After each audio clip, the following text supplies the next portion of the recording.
acidic salts. Acidic salts are salts that their hydrogen ions are not totally removed or displaced. So this is what happens when it is only one they remove. They form hydrogen-triazocarbonate 4.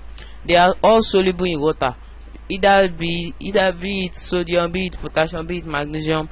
They are all soluble in water. Only the hydrogen-triazocarbonate 4 of ammonium, potassium and sodium can be isolated as solids.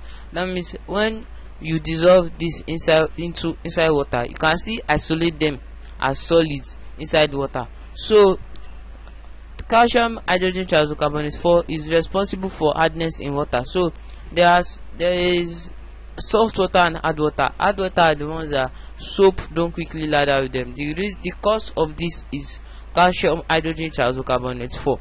So the water that calcium hydrogen-triazocarbonate 4 salt is not present in is known as soft water. Hydrogen-triazocarbonate 4 may be prepared by passing carbon 4 oxide through a cold solution of their corresponding hydroxide or triazocarbonate 4. So they may be either be prepared by passing CO2 through a cold solution of their corresponding hydroxide or their triazocarbonate 4 salts. Let's look at what we're talking about. So when you pass CO2 through the solution of their hydroxide, it will give you carbonate ion. That means triazocarbonate 4 ion and water. So when you now pass CO2 over this carbonate ion and water, it will now produce the hydrogen-triazocarbonate 4 ion. So all triazocarbonate 4 salts decompose readily on heating, or when their solutions are boiled, to yield carbon 4 oxide, water and the corresponding triazocarbonate 4. So unlike triazocarbonate 4 salts, where it is being told to us that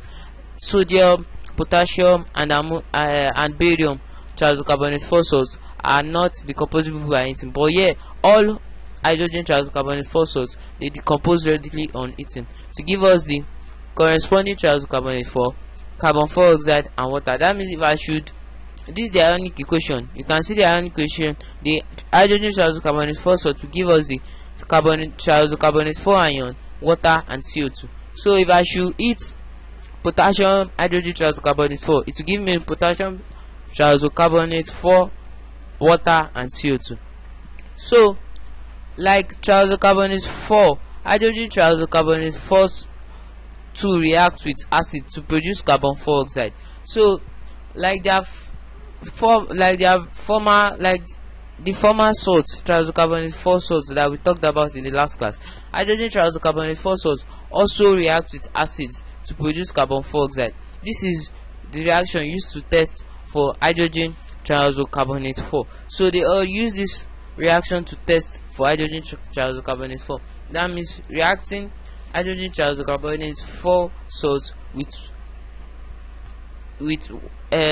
acids to give us water and CO2. So you can see the ionic equation here. This hydrogen ion is from the acid, because we define acid as a substance when dissolved in water we produce hydrogen ion. So when the acid gives this hydrogen ion, the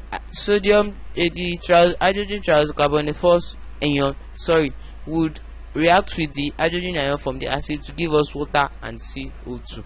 So let's look at the hydrocarbons. The hydrocarbons differ from the previous salts we'll be talking about. They are organic compounds on their own, but we'll learn the basic about them. So we have the hydrocarbons. You can see the classification here. We have the aliphatic, the aromatic, and under the aliphatic we have the acyclic and cyclic, and we have the alkanes, and alkynes.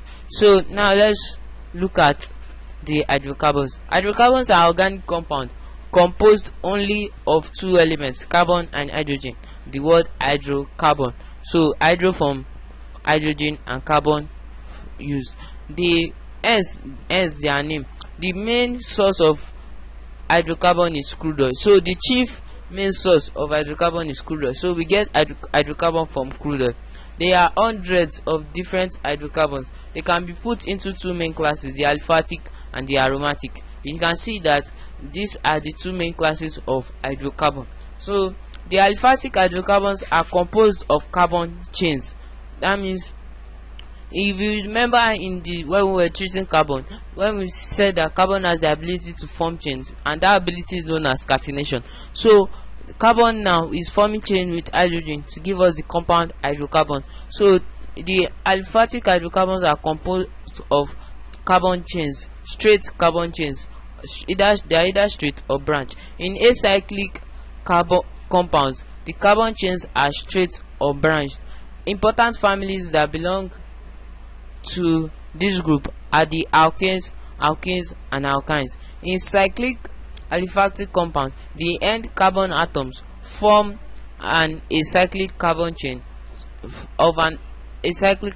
form a ring. So in the cyclic, the end carbon atoms, that means the one at the beginning and the one at the end, will now come together to form a ring in the cyclic aliphatic compounds. While in the acyclic, you have either straight or branched.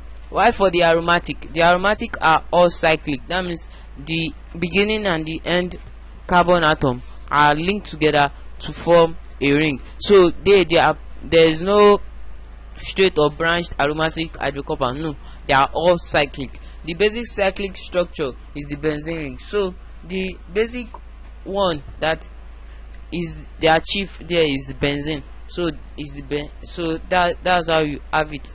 Then now let's look at crude oil. The chief source of hydrocarbons is crude oil or petroleum. Petroleum, which means rock oil in Latin. It occurs as a dark, viscous, sticky liquid. It is found in huge underground deposits in many parts of the world. Natural gas is usually found together with it. So crude oil, as we all know, is present here in Nigeria, is also known as petroleum. Petroleum is a Latin word which means rock oil in English, and it is found in huge underground deposits in the world. And the petroleum is a mixture of gaseous, liquid, and solid alkanes, alkane, cycloalkane, aromatic hydrocarbons, and other hydrocarbons. So as we said in the previous slides, we told you that the main source of hydrocarbons is the crude oil or petroleum. So you can see that it consists of both gaseous, liquid, and solid hydrocarbons. So the natural gas is mainly of methane. Methane belongs to alkane family, and it is gaseous. So the natural gas consists mainly of methane. So you can see the diagram and you can see the formation of crude oil.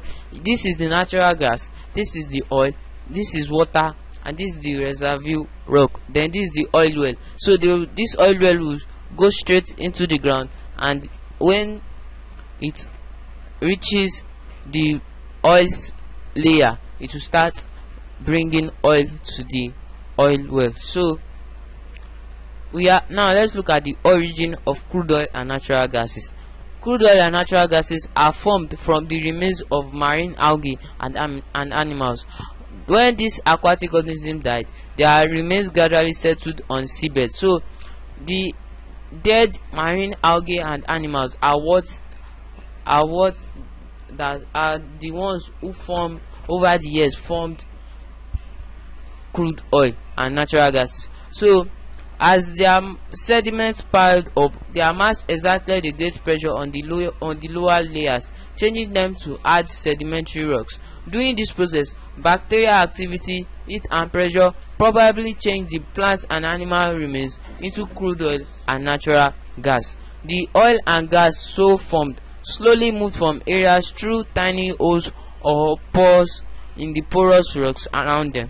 Since oil and gas are not dense, they tend to seep upwards until they meet a non-porous layer of rocks and are trapped under it, thus forming an oil trap. So what am I saying?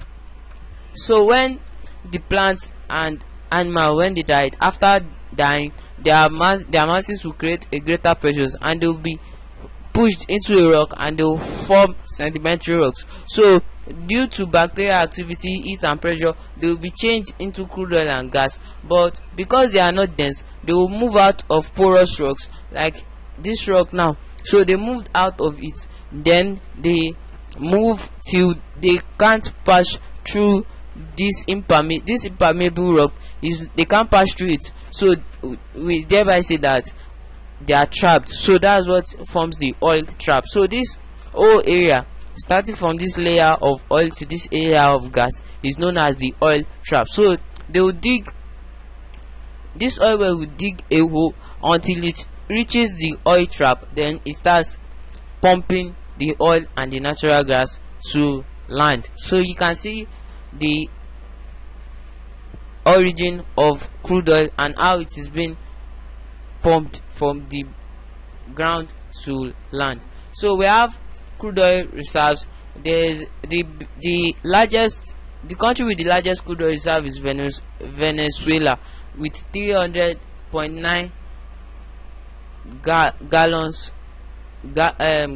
in billion barrels. So Nigeria were with 37.1, Saudi Arabia 266.5, United Arab Emirates with 97.8, Iran 158.4. So you can see the countries with the biggest billion, like the crude oil they have in reserve in billion barrels. So the one with the highest is Venezuela. So you can see that USA is 36.5. We have Canada 169.7, Iraq 142.5, and so many other countries which are crude oil producing countries. So Nigerian crude oil reserve, since it was first discovered at Oloibiri in 1956, crude oil has brought in much money to Nigeria. On land, large deposits of oil has been found in the Niger Delta, Afam, Abata, Bomu, Uwaza, Egbeme, and Ugeli Kokori Ole zone. So these are where large deposits of oil were found in Nigeria. So it was first found in Oloibiri in 1956. Then offshore, oil occurs at Calabar and the Burutu Forcados Escraft zone of Delta State. So in Delta State we have deposits of oil, and in Niger Delta is the one with the largest deposit of oil in Nigeria. So from fields of all over Nigeria, oil is pumped through pipelines to the oil terminals at Bonny or Forcados for export or to the refineries. So they pump this oil through pipelines to the oil terminals at the Bonny, either for export or they are taking them to the refineries, which are at Port Harcourt, Warri, and Kaduna. Oil production has been increasing steadily over the years. Today, Nigeria ranks among top 10 oil producers of the world. So you can see the transportation of oil from the oil well to the oil terminals for either export, or they are transporting them to the refineries where they will refine them, and it will become useful for human use. Thanks for watching. Till we meet in the next class. You can watch this again to have better understanding of the topic, and if you need the presentation in order for you to just contact us on the WhatsApp group, and please like and subscribe to this channel. And if you still feel you need to contact us on WhatsApp with this number, and visit our website at www.scholarsuniversalschool.com. Thank you for listening.